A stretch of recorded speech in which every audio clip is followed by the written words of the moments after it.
Last వీడియోలో ఈ ధూపం ఇచ్చే దాంతో నేను ధూపం కాకుండా ఇంకో విధంగా కూడా యూజ్ చేస్తున్నానైతే చెప్పాను కదా మా చిన్నోడికి. అది ఏ విధంగా అనేది నేను ఈ వీడియోలో చెప్తాను చూడండి. ఈ కవర్లో ఉన్నది ఏంటంటే బొగ్గు, తెలుసు కదా. నార్మల్గా విలేజ్లో అయితే చాలా దొరుకుతుంది, కానీ సిటీలో ఉన్న వాళ్ళకి కొంచెం కష్టమేనండి. మేమైతే ఇక్కడ జొన్న రొట్టె చేసే ఆంటీ వాళ్ళ దగ్గర నుంచి తీసుకొని అయితే వచ్చామన్నమాట. పిల్లల విషయంలో కొన్ని పాటించాల్సినవి కొన్ని ఉంటాయి కదా, అదే దిష్టి తగులితే మనం మత్తిరించుకొని వచ్చి ధూపం పెట్టడము. అలా అయితే మా చిన్నోడికి చేస్తున్నాం అనమాట. వాడు భయపడ్డాడు. సో వాడి కోసం అని అయితే ఈ బొగ్గు తీసుకొచ్చి కాల్చడానికి కూడా మన దగ్గర పొయ్యి అయితే ఉండదు కదా ఇక్కడ, అందుకని చెప్పేసి ఇలా జాలీలో పెట్టేసి గ్యాస్ పైన అయితే కాలుస్తున్నాను.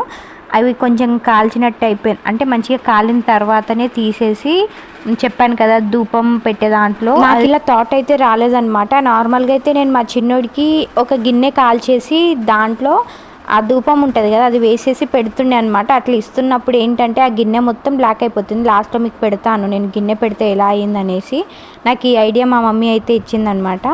ఇలా ధూపం పెట్టేది తీసుకొని వచ్చేసి ఇలా కాల్చి బొగ్గు అందులో పెట్టి ఇవ్వు మంచిగా తీసుకుంటారని చెప్పేసి అంటే నేను కూడా సరేలేని ట్రై చేసా. ఇదే బాగా అనిపించింది నాకు. ఇన్ని రోజులు ఎలా మర్చిపోయినా ఏమో నేను. ఎవరికైతే చిన్నపిల్లలు ఉన్న వాళ్ళకి ఇది బాగా యూజ్ అవుతుందండి.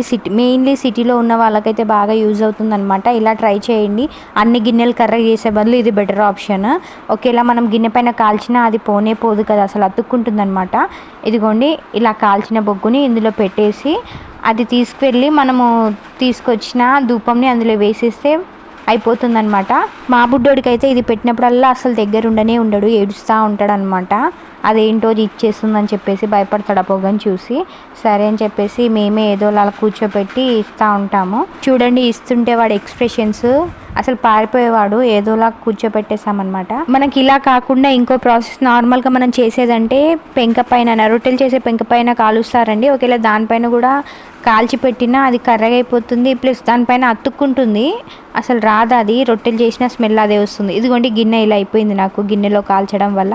సో మీరు కూడా ధూపం పెట్టేది ఆ కుండ టైప్ ఉంది కదా తీసుకొని అయితే వచ్చేసేయండి, బాగా యూజ్ అవుతుంది. గిన్నెలో మాత్రం కాల్చకండి. ఇది తోమడం కూడా కష్టమే, తోమినా వెళ్ళట్లేదు అనమాట. మీకు యూజ్ అవుతుంది అనుకుంటున్నాను. Thank you for watching.